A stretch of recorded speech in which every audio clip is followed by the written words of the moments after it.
Dans cette vidéo, on va voir comment Alice peut envoyer un message à Bob à l'aide du système de chiffrement RSA. Et on va voir les étapes en fait de création de la clé publique puis privée pour Bob et comment Alice ensuite peut chiffrer son message. Pour ce qui est de la clé publique, donc la clé que Bob va mettre à disposition, par exemple sur Internet, ou donner à Alice d'une manière ou d'une autre,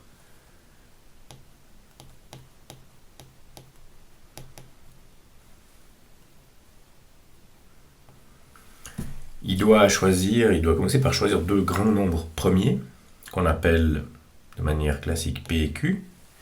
Ici, on va donner des exemples de nombres premiers qui ne sont pas assez grands, bien entendu, ils sont très petits, et dans la réalité, les nombres premiers, ils font des centaines de chiffres. Mais pour l'exemple, on peut travailler avec des petits nombres. Donc Bob choisit ces deux nombres premiers, et il les multiplie.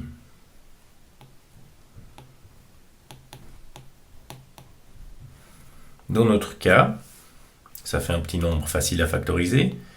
Dans la réalité, le nombre n ne peut pas être factorisé en un taux fini dans l'état actuel de nos connaissances informatiques. Et il doit choisir un autre nombre qu'on appelle E, l'exposant de chiffrement, encryption. Et ce E, ici, on va utiliser le nombre 17. Donc c'est quelque chose qui est donné. Et donc la clé publique de Bob contient deux informations, N et E, et dans ce cas ici, ce sont les deux nombres qu'on vient de calculer, 3611 et 17. Donc ça c'est la clé publique, qui va permettre à Alice de chiffrer. Maintenant, Bob il a besoin d'une clé secrète,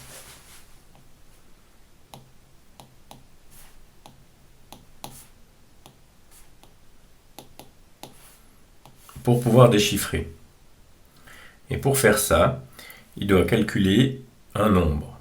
Donc dans sa clé secrète, il va stocker ces deux nombres premiers, et puis un nombre qu'on appelle D, et qui est un nombre qu'on calcule à l'aide d'un algorithme qui s'appelle l'algorithme d'Euclide étendu.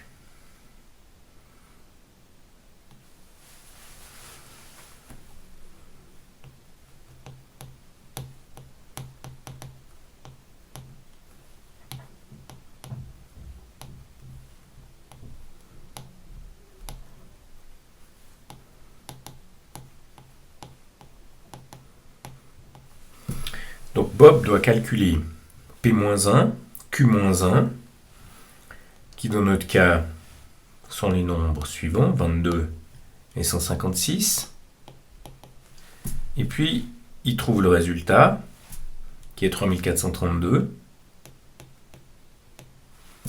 Et il calcule l'inverse de D, modulo 3432. Donc il faut que D fois E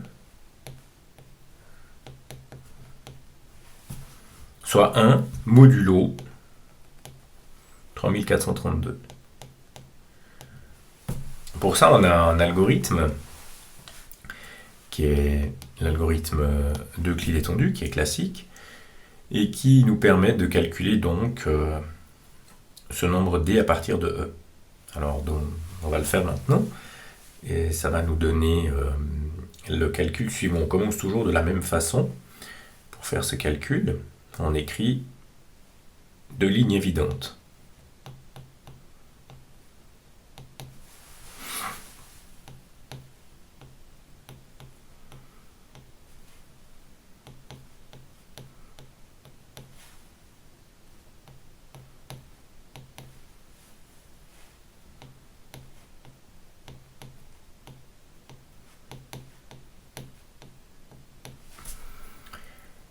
Puis, on calcule le résultat de la division de 3432 par 17.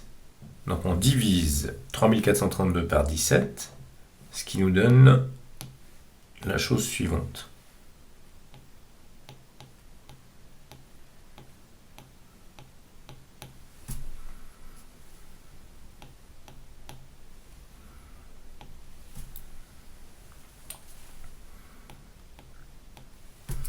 Donc si je fais 201 fois 17 plus 15, j'obtiens 3432. Et je vais donc faire cette opération ici. Je vais écrire une nouvelle ligne en posant le reste en dessous et en imaginant que j'ai fait ici 3432 moins 201 fois 17.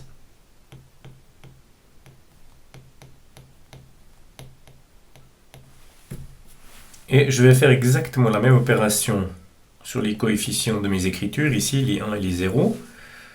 Donc je fais 1 moins 201 fois 0. Donc je fais avec 1 et 0 ce que j'ai fait avec 3432 et 17. Et j'obtiens ici donc 1. Et puis je fais 0 moins 201 fois 1, ce qui me donne moins 201 fois 17. Et on voit que c'est exactement le reformulé, c'est le résultat de la division en colonnes. Et j'obtiens donc cette ligne qui est vraie, 3432 moins 201 fois 17, ça doit donner 15. Et l'algorithme étant un système de répétition, je continue avec 17 et 15. Donc j'oublie la première ligne et je passe aux deux suivantes. Je divise 17 par 15, ce qui me donne bien entendu 1, reste 2. Donc là, je vais faire la soustraction des deux lignes, 17 moins 15, qui me donne 2, 0 moins 1, qui me donne moins 1. Je le mets en parenthèse parce que je vais le multiplier par 3432. Donc 3432 et 17, dans notre écriture, ne bougeront jamais. Et puis je fais 1 moins 201, c'est-à-dire 1 plus 201, ce qui me donne ici 202, pas besoin de parenthèse, 202 fois 17. Je vais maintenant diviser 15 par 2, ça fait 7, reste 1. Et là donc, j'arrive au bout de mon calcul parce que j'arrive à 1. Donc si mes nombres E, P et Q sont bien choisis, j'arrive toujours à 1. Et ça c'est un problème à régler au niveau du choix par Bob de ces éléments. Mais c'est Bob qui a choisi, donc on part de l'idée qu'il a bien choisi et qu'on arrive toujours à 1. Et donc là, il me reste ici à faire le même calcul qu'avant, disons le même principe qu'avant. Donc je fais 15 moins 7 fois 2, à cause de la division euclidienne. Ici, je vais faire 1 moins 7 fois moins 1, ce qui me donne 1 plus 7, 8. Et je fais moins 201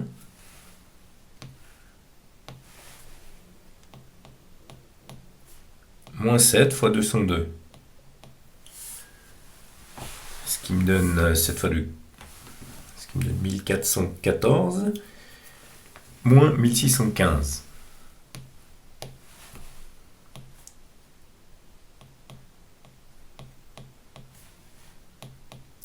Maintenant, j'ai une écriture. 1 est égal à 8 fois 3432, cette écriture-là.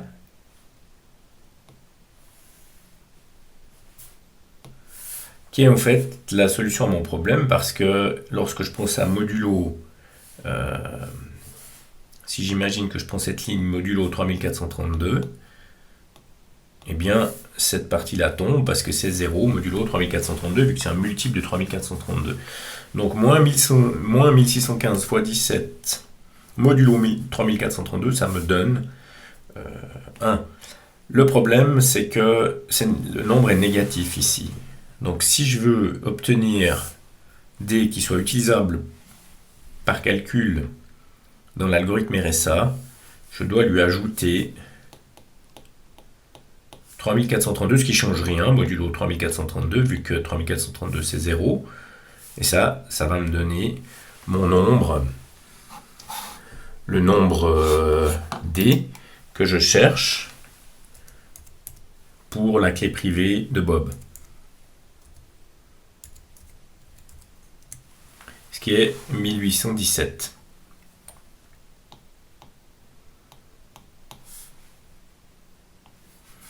Et donc je peux revenir à la définition de la clé privée de Bob. Et ici, la clé privée, ce sera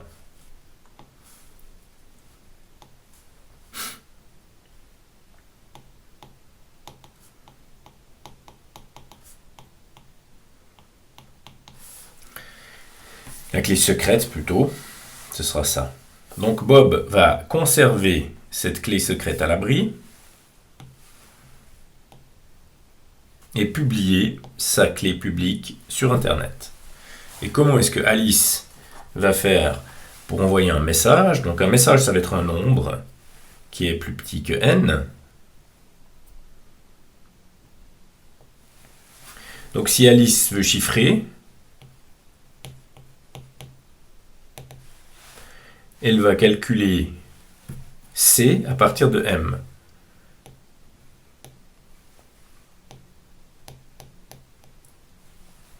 Donc M, c'est un nombre plus petit que n.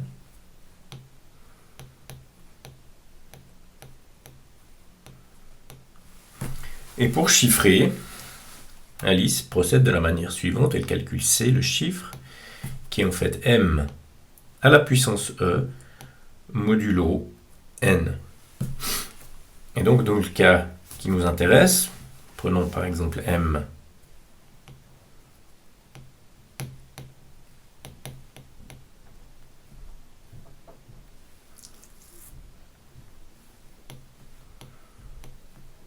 donc on sait que on est limité pour les messages à 3600 par le nombre 3611, donc on prend 1000 par exemple. Et donc Alice, elle va calculer ici C, qui est égal à 1000, puissance 17, modulo 3611. Et donc là, ça va être un calcul d'exponentiation modulaire. Et puis elle obtient un nombre qu'elle envoie à Bob. Et ce nombre contient l'information, mais chiffrée. Et maintenant, quand Bob veut déchiffrer, qu'est-ce qu'il doit faire? Il va utiliser son exposant de déchiffrement qui est D, qui est ici 1817, qu'on vient de calculer. Et pour récupérer le message, Bob va faire le chiffre puissance D modulo 3611 modulo n.